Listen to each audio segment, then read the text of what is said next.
Colleague, that's ENC reporter Aisha Ismail, is tracking that story for us now. She's in the CBD of Cape Town. Aisha, very good morning to you. What's the latest? Good morning, Bradan. So you will recall that about a month ago, hundreds of refugees were removed from outside the Central Methodist Church on Green Market Square, and that was after the city of Cape Town went to the High Court to get an order to compel the refugees and asylum seekers to comply with municipal bylaws. Now, we saw what happened there was that after the refugees were removed, they then came and they then resettled themselves here in Alberta Street, close to the Cape Town Central Police Station. And what they were saying was that they wanted to be arrested. They said that once they were inside the police station, they would feel safe. They would also have access to water and toilets. And of course, now the city of Cape Town is back here to also once again to get the refugees and asylum seekers to comply again with the city's bylaws. The city of Cape Town is, or they have this morning, issued fines to people here because they're obstructing the sidewalks. People are not able to walk on the sidewalks. And of course, businesses are complaining. But most importantly, there is, of course, a national, the president on Sunday declared COVID-19 a national state of disaster. And so that almost precedes, it supersedes the bylaws by the city of Cape Town. But I am joined here by Director Robbie Roberts from the city of Cape Town, who's going to just talk us through the process that's taking place today with regards to implementing bylaws as well as the new emergency regulations relating to not only South Africans but also to the refugees and asylum seekers. Director Roberts, you were telling me earlier that nobody will be exempt from the new emergency regulations as announced by the President last Sunday. That's correct, and it's applicable to the whole metropole and to the whole country in the Western Cape.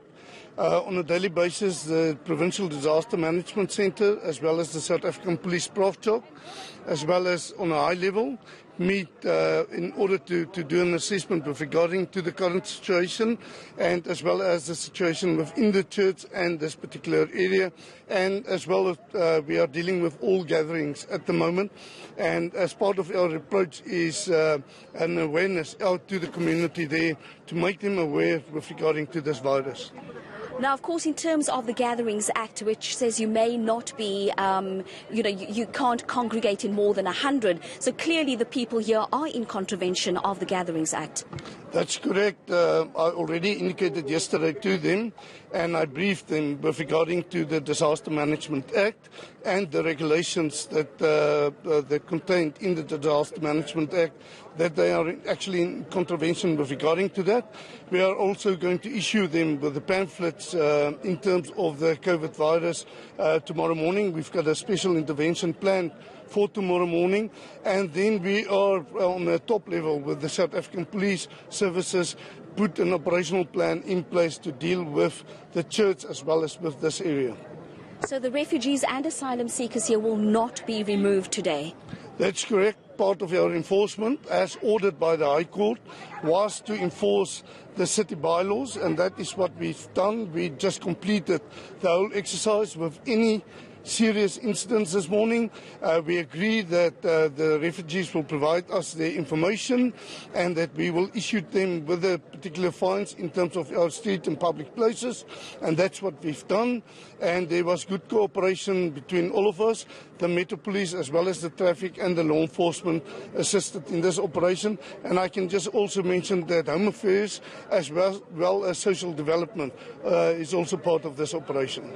So we were talking earlier also about social distancing, and we see people are on top of each other here.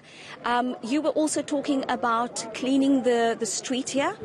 That's right. As you can see, our truck is available on our left-hand side.